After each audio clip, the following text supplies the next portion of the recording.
Gumuho ang isang landfill facility sa Cebu City. Isa ang kumpirmadong namatay habang dose-dosena ang nawawala.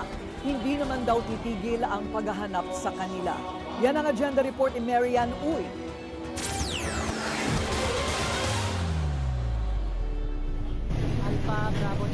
Gumuho ang landfill facility ng Prime Waste Solutions sa Barangay Binalio sa Cebu City. Ito'y matapos magkaroon ng landslide banda alas 4 ng hapon. Ang resulta, maraming mga empleyado ang na-trap. Isang babae ang kumpirmadong namatay habang 34 pa ang nawawala. 24 naman ang naospital.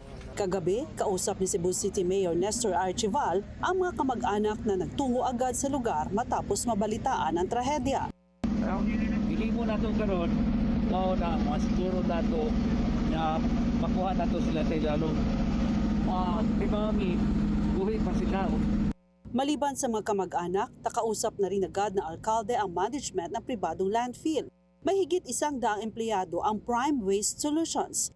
Siniguro ng management na makipagtulungan sa city government para mapabilis ang rescue effort.